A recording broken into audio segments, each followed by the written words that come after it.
ஏற்படுத்துவது இதையெல்லாம் மக்கள் பார்த்துக் கொண்டிருக்கின்றார்கள். நிச்சயமாக தமிழகத்தினுடைய 2026 சட்டமன்ற தேர்தலை எதிரொலிக்கும். அதே நேரத்தில் புதுச்சேரி மாநிலத்தினுடைய காங்கிரஸ் எம்பி அவரும் மக்கள் கடும் கோபத்தில் இருக்கிறாங்க. அவரின் மீதும் அடுத்த தேர்தலில் எதிரொலிக்கும். என இந்து சொந்தங்கள் முருக பக்தர்கள் இன்று வாக்குப்பெட்டி மூலமாக நிரந்தரமான நியாயத்தை அவர்கள் தேட வேண்டும். நீதிமன்றம் நியாயம் கொடுத்தாலும் கூட அதை உடைப்பதற்கு மக்களால் தேர்ந்தெடுக்கப்பட்ட பிரதிநிதிகள் முயலும் பொழுது இதை தவிர முருக பக்தர்களுக்கு வாய்ப்பில்லை. அது நிச்சயமாக அவர்கள் நடத்தி காட்டுவார்கள் என்ற முழு நம்பிக்கை. இதை தாண்டி கேள்விகளா கேளுங்க, பதில் சொல்றேன். திருப்பரங்குன்றத்தில் தீபம் ஏற்படுவது தொடர்பாக வக்ஃபு வாரியம் இன்னைக்கு வாதம் நடத்திருக்காங்க.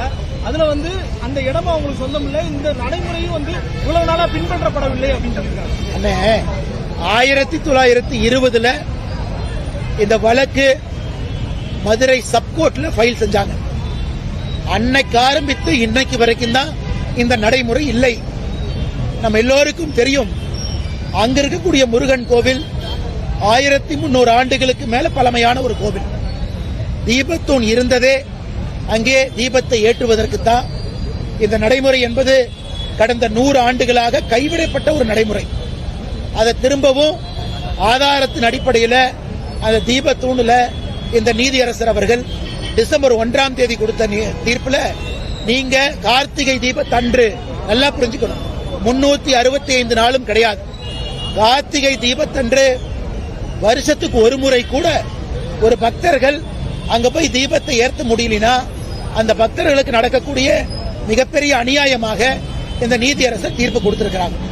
அதுவும் உங்களுக்கு தெரியும், 1995 ஆர்டிஓ ஆபீஸ்ல நடந்த பீஸ் கமிட்டி மீட்டிங்ல தர்காவை சார்ந்தவர்கள் தீபத்தை ஏற்றுவதற்கு எந்த அப்செக்ஷன் இல்லைன்னு சொன்னாங்க. 2005 சொல்லியிருக்காங்க. அப்படி இருக்கும் பொழுது தர்காவை வேண்டுமென்றே தூண்டிவிட்டு திராவிட முன்னேற்ற கழகத்தினுடைய ஆட்சியாளர்கள் இன்னைக்கு இந்த டிராமாவை பண்றாங்க. டிசம்பர் 1ஆம் தேதி தீர்ப்பு கொடுத்த பொழுது 2ஆம் தேதி தர்கா அப்பீல் போல 3ஆம் தேதியும் தர்கா வரல. 4ஆம் தேதிக்கு மேலதான் திமுக தூண்டிவிட்டு தர்காவை கூட்டு வந்திருக்கிறாங்க. இது மக்கள் எல்லோருக்குமே இந்த உண்மை தெரியும்.